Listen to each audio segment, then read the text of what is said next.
네, 안녕하세요. 안녕하세요. 손을 넘는 목사 김재현 목사입니다. 정용조 목사입니다. 오늘은 우리가 어떻게 성경을 읽어야 성경을 잘 읽을 수 있나? 우리의 모든 믿음의 근간이 되는 게 성경이잖아요. 이걸 잘 읽느냐 못 읽느냐에 따라서 정말 확확 달라져요. 모든 이단들이요, 이 성경 해석하다가 성경에서 놀라운 진리를 발견하고 이단이 됩니다. 사실 기존 교회도 이 성경 해석하는 걸 보면은 경계를 좀 넘어서는 분들도 가끔씩 봐요. 엄밀히 얘기하면 거의 이단. 그래서 오늘은 건강하게 성경을 보는 방법은 어떤 것이 있는가? 먼저 첫 번째, 저는 성경을 읽을 때 가장 중요한 게 바로 문맥이라고 보거든요. 앞뒤 문맥을 살펴서 내용의 흐름을 따라서 읽어 나간다는 거예요. 가끔씩 성경을 읽을 때 잘못 보시는 분들 중에 하나가 한 절만 딱 꺼내서 그거를 그냥 핵심적으로 해석을 하시는 분들이 계세요. 우리가 이제 앞에 영상에서도 내게 능력 주시는 자 안에서 내가 모든 것을 할 수 있느니라, 문맥을 전혀 무시하고 우리가 해석을 했을 때 무한 긍정 메시지가 되는 무한 거죠. 긍정 메시지가 되지만 앞뒤로 한두 절씩만 더 붙여가지고 읽어만 봐도 그게 아닌데? 그렇죠. 라는 것을 금방 알 수가 있죠. 이거는 사실 배우지 않아도 되는 거잖아요. 중학교 국어 시간에 저희 선생님한테 매 맞으며 문맥을 자꾸 무시하시는 분들은 영해라고 하잖아요. 영적인 해석을 한다라고 해가지고 숨겨져 있는 어떤 뜻들이 있다라고 얘기를 하는데요. 그런 식으로 쓰여진, 그러니까 영해가 필요한 성경이 없지는 않아요. 근데 대다수 성경은 영해보다 더 중요한 게 일단 이해를 하시라. 영해를 하지 말고 제발 이해를 하시라 먼저. 자, 그런데 문맥이 적용이 안 되는 본문들이 좀 있습니다. 예언서 같은 경우가 대표적인데요. 우리는 예언서를 다른 뒤에 쓰여져 있는 성경이나 앞에서 우리가 읽었던 창세기와 같이 시간대별로 이렇게 편집을 해가지고 만들어진 어떤 내러티브 형식으로 돼 있다고 이해를 하고 예언서를 보게 되면요, 그렇지 않아요. 예언서는요, 마치 제가 설교를 하고 설교했던 설교 본문들을 전부 다 그냥 다 같이 모아서 통으로 책을 찝어 만든 것처럼 만든 게 예언서들이거든요. 그렇죠. 그러다 보니까 시대의 흐름이 아니라 시대가 여기저기 섞여 있죠. 상황도 다 다르고 이 장이 여기서 끝난다고 해서 이 문장이 여기서 끝나는 것도 아니고 그 장 안에도 여러 층이 다르고 하기 때문에 예언서는 그렇게 읽기가 조금 어려워요. 구절만 뽑아서 읽으면 여러분들도 이단을 만드실 수 있습니다. 두 번째, 성경을 어떻게 제대로 읽을 수 있을까요? 성경을 읽을 때 큐티식으로 단어 자체에 몰입해서 들어가는 경우들이 있죠. 그런데 여러분, 되게 중요한 게 뭐냐면 우리가 읽는 게 개역 개정 성경이잖아요. 개역 개정 성경은 예수님이 또는 그 이후에 사도들에 의해서 쓰여졌던 언어와 매우 많은 거리와 시대가 있습니다. 또 한 가지는 뭐냐면 이 개역 개정 성경은 100년 전 이북 성도들의 방언으로 쓰여져 있어요. 그게 이제 원전이에요. 그러다 보니까 원어로 보면 아무것도 아닌 경우들이 굉장히 많이 있어요. 그래서 여러분들이 단어에 꽂혀서 가다 보면 낭패 볼 수가 있다. 그리고 이 단어에 꽂혀서 보는 사람들 중에 그런 사람도 있어요. 신약에 나오는 단어가 똑같은 단어가 구약 성경 어디 나오는 거야. 그래서 이걸 둘이 연결해요. 그래서 이게 이 의미야, 구약에 이게 의미가 이게 의미야. 대부분의 성경의 단어들을 이렇게 짜집기를 하게 되면 굉장히 의미가 이상해집니다. 구약 성경에서 얘기하는 단어와 신약 성경에 얘기하는 단어가 똑같은 단어를 얘기할지라도 그 단어의 의미는 문맥상으로 다르게 해석이 될 수밖에 없어요. 그걸 제일 잘하는 사람들이 이단이에요. 그리고 세 번째, 하나의 이야기에 너무 많은 의미를 부여하지 말라는 거예요. 예를 들면 그런 거예요. 이스라엘의 전쟁에 보면 하나님이 막 남녀노소 불문하고 다 죽여라, 이런 전쟁이 나와요. 그리고 그 전쟁에 같이 판단을 두고 십자군 전쟁을 일어나고 그 전쟁을 중심에 두고 지금 이스라엘과 팔레스타인의 전쟁을 대입시키는 경우들도 많거든요.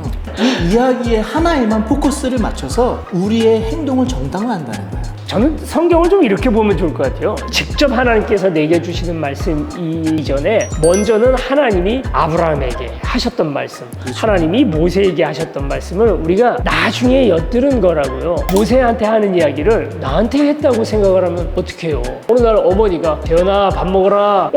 용주도 밥 먹어야지. 그렇게 생각해버리고 김재현 목사님네 집에 가서 또 앉아서 같이 밥을 먹으면 기특하게는 생각하실 것 같아요. 얘 참 도라이. 강하게 이렇게 전쟁으로 해라 라는 메시지도 있지만 동시에 이웃을 사랑하라는 메시지도 있어요.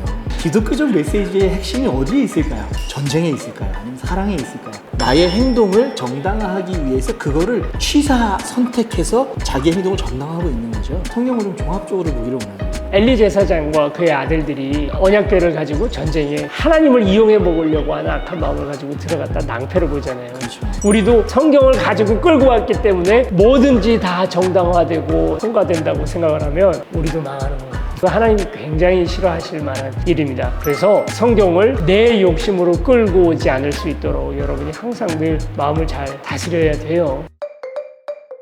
그리고 네 번째, 성경의 역사를 조금 우리가 알면 참 재미있을 것 같아요. 처음 성경은 히브리어로 쓰여졌었겠죠. 또는 아람어라고 하는 예수님 시절에는 아람어로도 쓰여졌고요. 그리고 이제 이것이 헬라어로 번역이 되는 과정이 한 번 있었습니다. 그리고 또 신약 성경은 헬라어로 쓰여졌고요. 이 헬라어로 쓰여졌던 것들이 로마로 오면서 라틴어로 번역이 돼요. 이것이 오랫동안 라틴어 성경만 성경이라고 믿고 있던 것이 루터에 의해서 독일어, 영어, 중국어로 번역이 되고, 그리고 우리나라의 의주에 살고 있던 상인들이 중국어 성경을 선교사님들과 함께 번역을 해가지고 우리나라에 들어오고, 또 일부는 일본어로 번역된 것들을 또 이수정 씨에 의해서 또 번역이 돼가지고 들어와서 우리나라 성경이 됐어요. 이렇게 여러 단계를 거쳐오다 보니까 교회에서 다들 마르고 닳도록 이것만이 성경이라고 생각하는 그 개역 개정 한이라 가라사대 이르시되 이렇게 얘기하고 있는 그 성경이 만들어진 겁니다.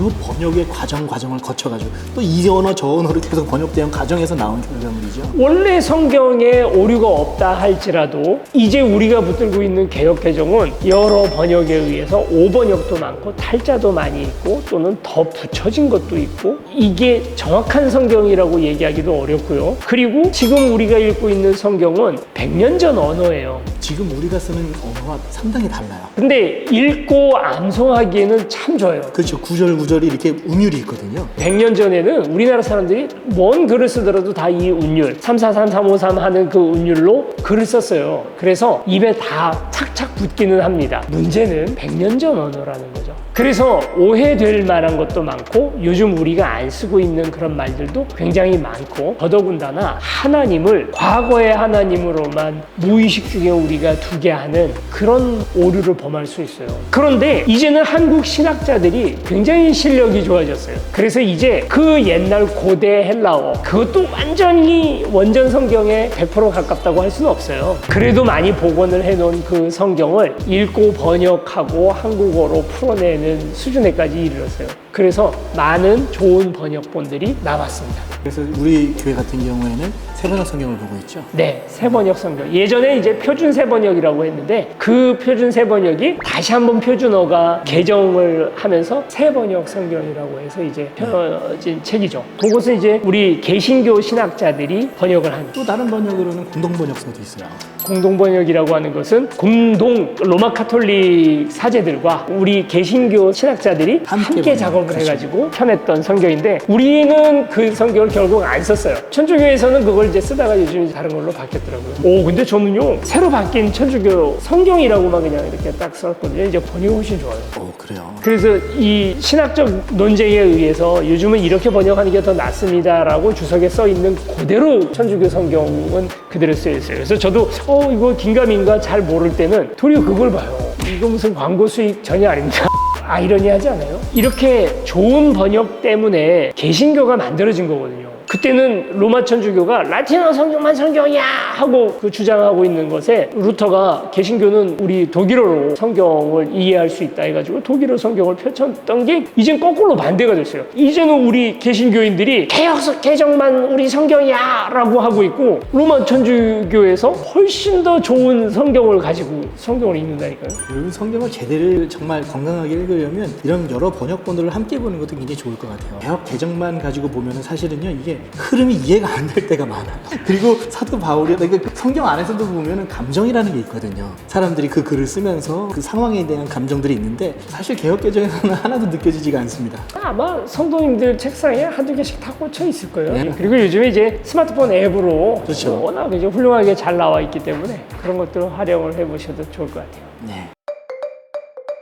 마지막으로는요, 성경을 읽을 때 정말 모르거나 어려운 것이 있으면 목회자의 도움을 받는 거예요. 사실 목회자라는 게 다른 게 아니라 목회자가 신학교에서 4년 그리고 신대원에서 3년 이렇게 배우면서 다른 거 아니거든요. 그냥 계속 성경 공부한 사람이에요. 아닌 분들을 좀 제가 알고 있어요. 성경은 전부 다 아느냐? 물론 그건 아니에요. 모든 걸 다 알진 않아요. 그런데 좀 더 바른 의미, 좀 더 원래의 의미로 찾아가는 방법을 어느 정도는 아는 사람들이라는 거예요. 아닌 분들을 좀 알고 물론 뭐 목회자들이 다 원어를 다 알고 있거나 뭐 목회자들이 막 진짜 히브리어 헬라어 막 능통하거나 다들 그렇지는 않아요. 저도 그렇고요. 그런데 참고 자료들이라든가 또는 역사서라든가 그때 당시 시대 상황들을 기술해 놓은 많은 자료들을 보면서 좀 종합적으로 성경을 보려고 애를 쓰거든요. 그렇다 보니까 조금 도움을 좀 구하시면 성경을 읽을 때 훨씬 더 도움이 많이 되지 않을까 싶습니다.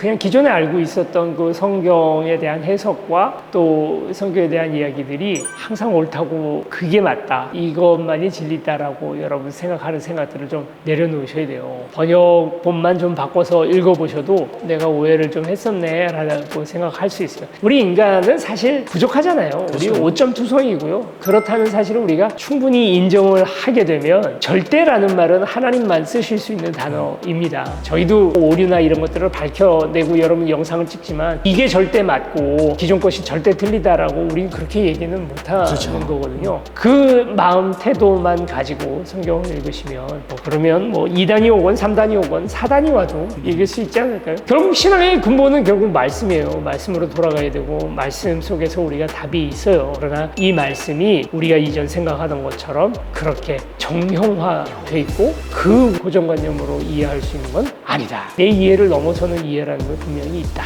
여러분 성경 많이 읽으세요. 한 구절 딱 요거 외워야지 그것도 좋기는 한데 그거보다도 성경을 한번 쭉 찬찬히 새로운 번역본으로 한번 쭉 다 읽어보시기를 권해봅니다. 성경 공부 많이 하세요. 성경 많이 읽으시고요. 그리고 나란히 걷는 교회 예배도 함께 드리면 더욱 좋겠습니다. 결국 이렇게 광고 집어넣잖아. 나란히 걷는 교회를 유튜브에서 검색을 하시면 매주 예배와 설교가 이렇게 업데이트 됩니다. 저희들이 했던 설교들 같은 것들이 이렇게 나오니까 거기다가도 댓글도 많이 달아주시고 아멘 해야 되는 타이밍에 좋아요 한 번씩 누르면 돼요. 아멘 하고 누르시면 돼요. 오늘 여기까지 하겠습니다. 안녕.